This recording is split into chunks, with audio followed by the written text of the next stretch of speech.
staring at After Effects timelines for a whole weekend just to produce one mediocre 30-second export. We've all been there.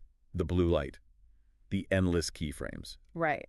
But what if you could build and render that exact same video in a single afternoon just by describing it in plain English? Welcome to the deep dive.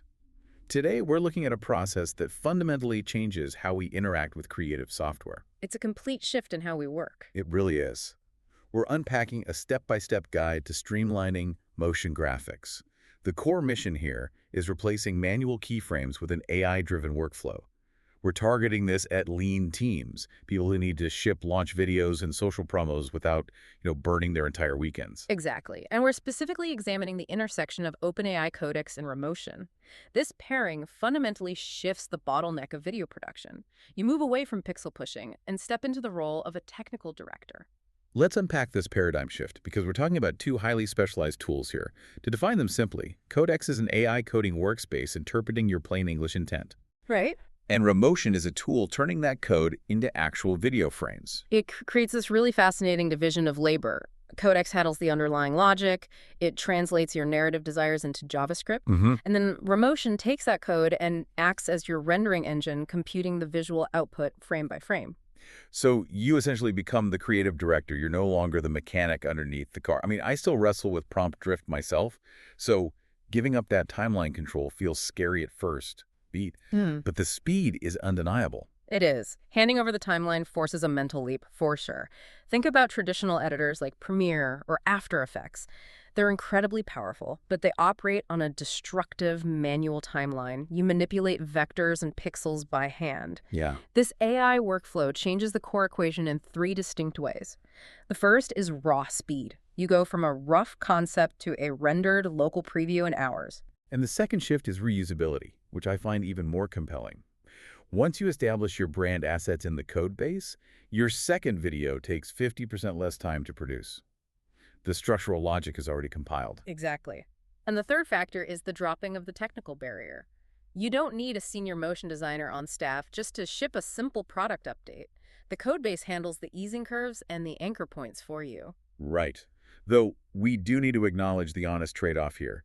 Traditional compositing software gives you absolute granular control. You can manipulate a shadow drop-off by like 1%. Oh, yeah? You give up some of that microscopic control in a code-based workflow. You certainly wouldn't cut a feature-length documentary with this setup. No, definitely not. The system is optimized for consistency and volume. It thrives on social clips, product reveals, and weekly shipped content. It operates best within defined boundaries. Which makes me wonder about the human element. We're automating the timeline, but does this setup actually replace a human motion designer? Not at all. It replaces the repetitive software mechanics.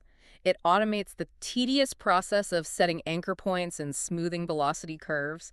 It absolutely does not replace taste. Right. A machine learning model doesn't possess an inherent understanding of psychological pacing, brand identity, or the emotional arc of storytelling. So it replaces the repetitive execution, not the creative direction. You're still the one steering the entire conceptual ship. Which means we need a totally new foundation. Since we're replacing the visual timeline with text-based logic, the way we organize our files becomes our new anchor. Let's set the stage with the setup and core concepts. The technical footprint is actually surprisingly lightweight. You only need three primary tools. Okay. First is Codex. If you're operating on a paid ChatGPT plan, you already have access to this environment. Second is Remotion. You install this directly via your computer's terminal. I want to pause on that terminal command for a second, because the guide mentions using npx create video at latest. Right. For those who don't live in command line interfaces, npx is a node package executor. It essentially pulls down a React application environment that's specifically configured to render frames instead of web pages. It instantly scaffolds your entire project architecture. It's basically a magic wand for setup. And the third tool in the stack is Suno, which we use later for generating the audio bed. Right. But before we get to audio, we have to talk about folder hygiene. The guide stresses this heavily. You cannot just throw random files onto your desktop. You absolutely need a dedicated, clearly named folder, something specific like Launch Video Q3. The mechanism behind this is crucial. Totally. Because Remotion is fundamentally a React application, it relies on strict relative file paths. If Codex writes code pointing to an image and that image is floating somewhere in your downloads folder, the entire local server will crash. Clean hygiene is entirely non-negotiable here. There's also a mandatory setup step that trips up almost every beginner. You must install the Remotion plugin inside Codex. It takes less than 60 seconds. And that plugin is the bridge, right? Exactly. Codex needs to understand the specific component structure of Remotion to manipulate it properly. Once you have that installed, you need to internalize 3 core concepts. Concept 1 is the composition. This is your single video setup. Okay. Concept 2 is the asset. These are the imported files, your logos, music, and images. Concept 3 is the sequence. These are the actual blocks of time that replace the visual timeline. I like to view this through a different lens. Oh. Think of Remotion as a digital loom. It has the threads, the tension, and the mechanical capability to weave a complex visual tapestry. But a loom needs instructions. I love that analogy. It's like stacking Lego blocks of data. Assets are your custom bricks. The AI code is how they snap together. So Codex acts as the punch cards. Mm. It dictates the exact structural pattern to the loom. Assets are the custom threads you feed into the machine. That visualization perfectly captures the dynamic. The code base just orchestrates the elements you provide. Whoa. 2-sec silence. Yeah. Imagine scaling to 1 billion localized video queries just by swapping one asset folder. Yeah. You could dynamically render personalized motion graphics for every single user on a platform simply by changing the image source in the code. That's the true power of programmatic abstraction right there. Changing an asset allows the code to dynamically adjust around it. Let me bounce a related question back to you, though. Sure. Why does the guide specifically insist on transparent PNGs for logos? An audience familiar with basic design knows to avoid solid white backgrounds. Is there a deeper technical reason at play? Yeah, it comes down to how React handles component rendering and stacking context. Right. You're not just dragging a graphic onto a timeline track, you're mounting a component dynamically. Codex might generate a complex, pulsing CSS gradient background.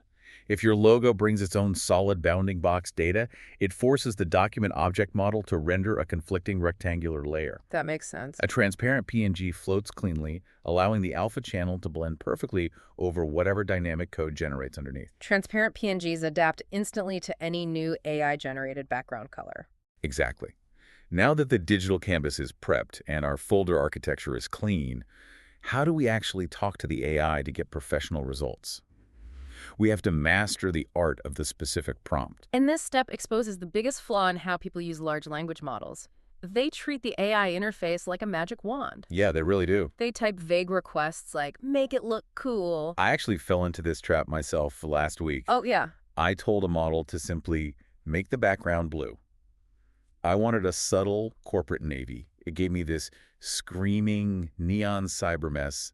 Why does the system interpret basic instructions so wildly? You ran headfirst into the latent space of the neural network. When you type the word blue, the model accesses millions of mathematical parameters associated with that word. Wow. It includes everything from corporate branding to neon signs.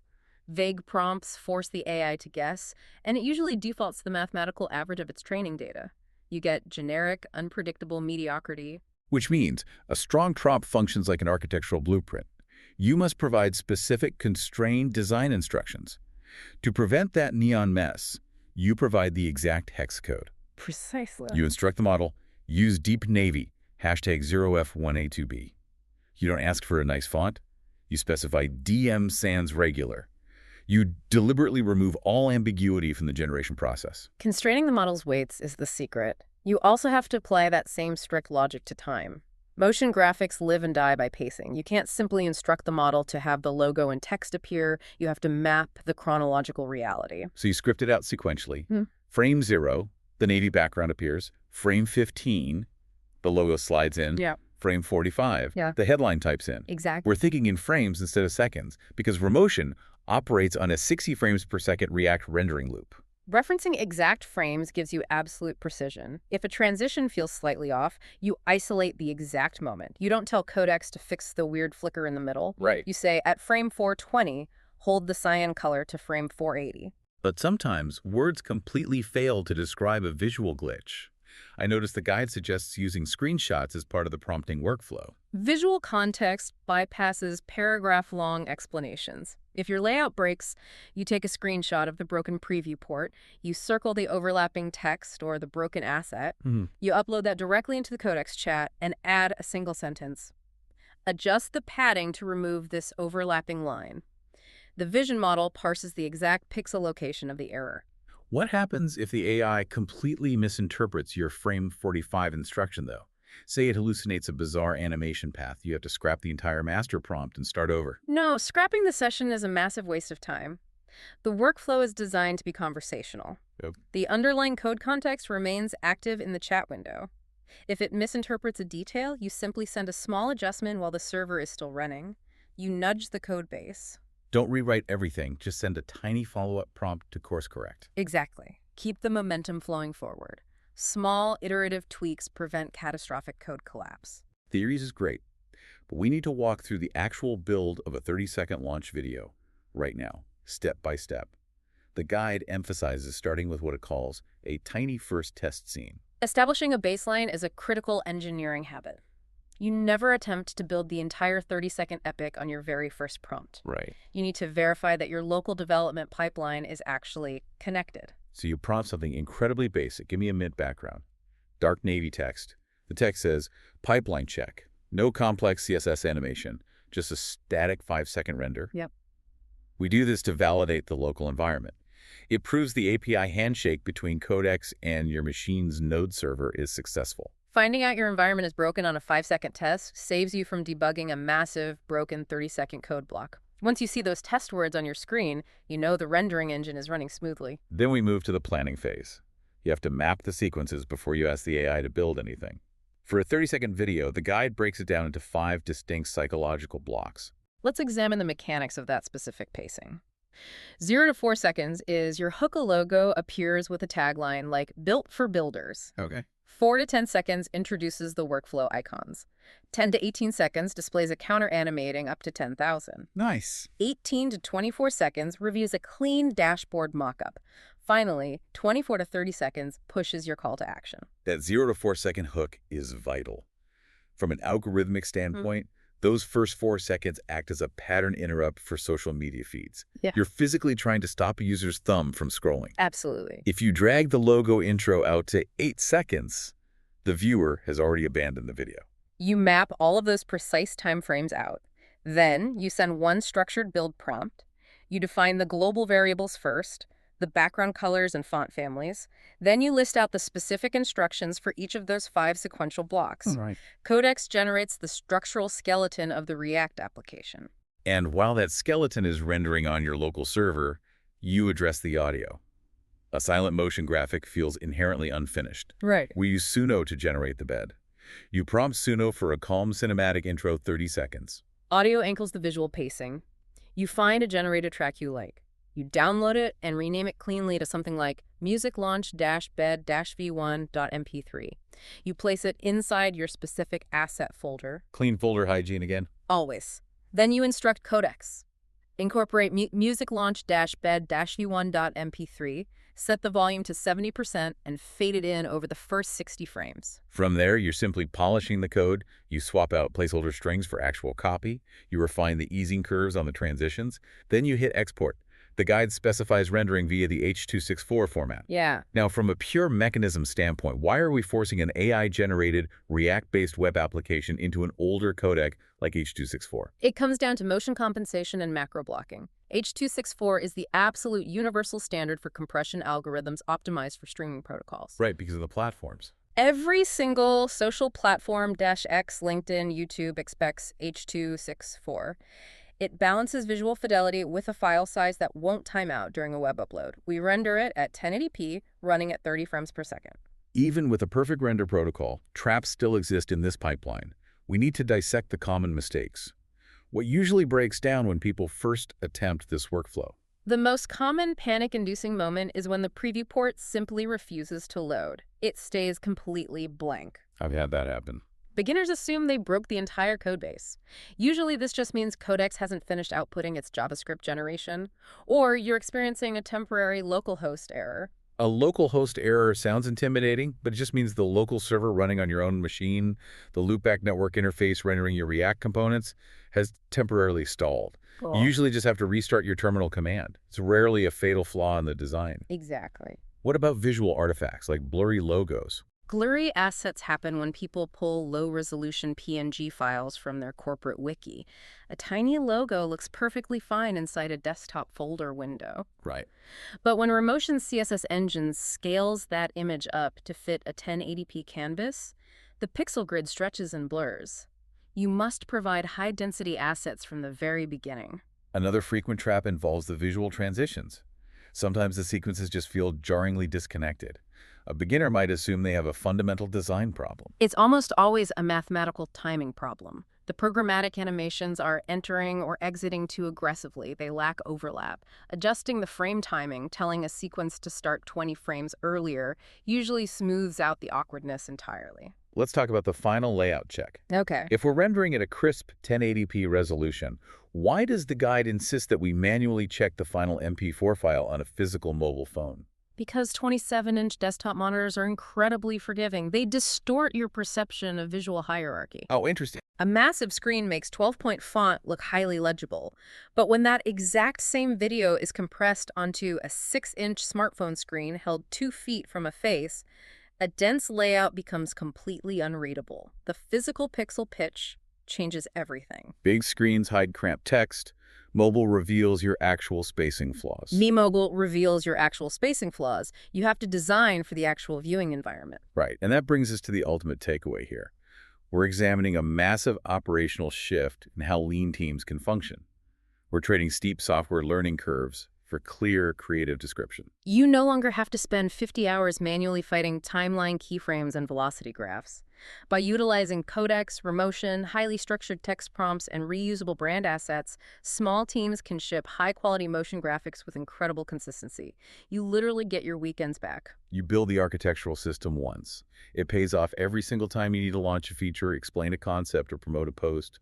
The marginal cost of the second video drops to near zero. I want to issue a direct challenge to you listening right now. Let's hear it. Pick one upcoming launch on your roadmap, just one simple project. Build a small, cleanly named folder for it today. Write your very first test prompt. Get the local preview working on your machine. Prove to yourself that the AI pipeline actually connects. Come back tomorrow and build the real thing. It fundamentally changes how you value your own time. If artificial intelligence can perfectly execute the technical how of motion graphics, the keyframes, the rendering pipeline, the mathematical timing, the real premium skill of tomorrow won't be software mastery. It will be the sheer quality of your creative taste. Beat. What does your taste look like when all the technical limits are completely stripped away? Something to think about.